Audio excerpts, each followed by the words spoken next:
so. Right. So you may want to kind of lay low and go catch a movie. And there's one movie that I think a lot of people are talking about. Yeah, this is so cool. So it's called Air. It's directed by Ben Affleck, has a huge cast. Matt Damon, Chris Tucker, Marlon Wayans, Jason Bateman. This is the story of the Air Jordan shoe. Back in the 80s, Converse and Adidas kind of had the market with basketball shoes. Nike tried to bring in Michael Jordan, and this is the story about that. One of the cool things the movie does is they don't have an actor playing Michael Jordan in the film. There's a character that's Michael Jordan, but you never see his face. It's always an actor from the back or the side to create this mythical nature of the idea of the legend of Michael Jordan. How do you replicate Michael Jordan? I think they probably came across that question. They were like, you can't. Yeah, so I talked to Ben Affleck and Matt Damon and Chris Tucker and Marlon Wayans all about this incredible film, which is in theaters now. This is a really fun interview, and stay to the end because there's a really great story that Matt Damon shares about his father that I was blown away by. Same with Marlon Wayans and his family. But here's first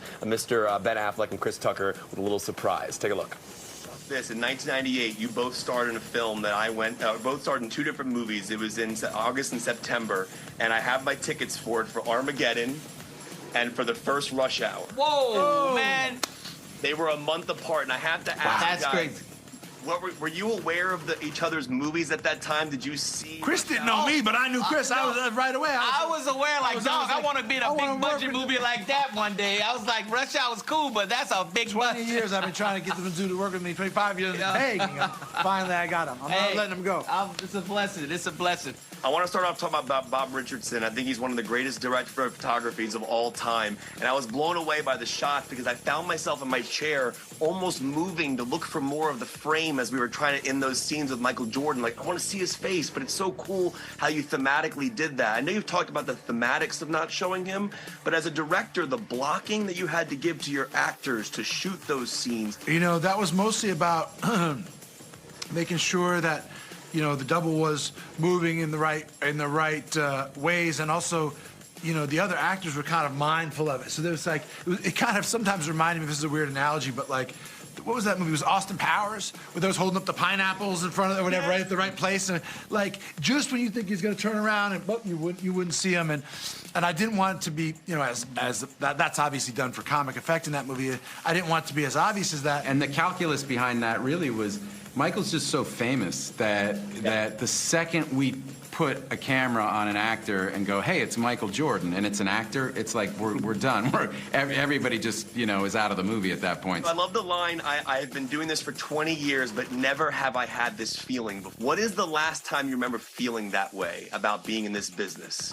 It had to be like one of my first co-starring movies with Fridays, you know, but it was strict. We was on a budget, I think it was $2 million, and the director, Gary Gray, said, you got two takes, that's it. But that was a little bit of pressure, but I liked it because it was small and it was intimate. Art has a way of connecting us to our family in a very special way. What is something for each of you in your lives that a movie helped you connect or a book helped you connect with a family member? Oh, wow, what a question. Shoot. Man. I feel like I watched so many movies with my dad that, like, I mean, okay, here's kind of a fun answer. The movie Three Amigos. I went and saw that in the theater with my father and my brother. And until my father died, we were joking, we were dropping lines at the Three Amigos. There's a line when Steve Martin gets shot, and he comes back and he goes, it's real. It's real. Like, they thought it wasn't real. My dad is laying in bed with terminal cancer, and he looked up at me and my brother, he goes, boys, it's real. That's great. Mine would probably be The Godfather. My family always kind of modeled ourselves after that movie because we're a family of filmmakers, and sometimes you always feel like sometimes this industry is it's kind of mobster, it's kind of gangster. My brother Keenan would be the Godfather. He gave us all watches. So my brother Damon's watch was Sonny.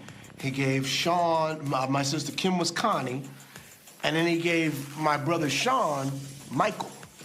And he gave me Fredo. Ooh. And I'm like, I'm the little brother you shooting the boat. All right, that is the cast of Air. The movie is in theaters now. Ben Affleck directed it. It's amazing. It has an A cinema score. People are loving it. A friend of mine said it the best the other day. This is a movie that you could send anybody to, and there's no way they won't like it. It's just such a cool just story, a great and I think story. also Air Jordans have had, you know, they've always been cool, but they're having like a resurgence again now, so it's like the perfect timing. 100%. And Affleck's a really great director. If you haven't seen Gone Baby Gone, The Town, Argo, He's crushing it. He is a phenomenal filmmaker. So we'll have more from the cast. You can go to fox5dc.com for more. But that story that Matt Damon told about his dad, I was like, whoa, that's a really crazy story. It's real. Yeah, it's incredible real. stuff. All right, well, thank you. That's what you can watch this weekend. Joe, we're going down.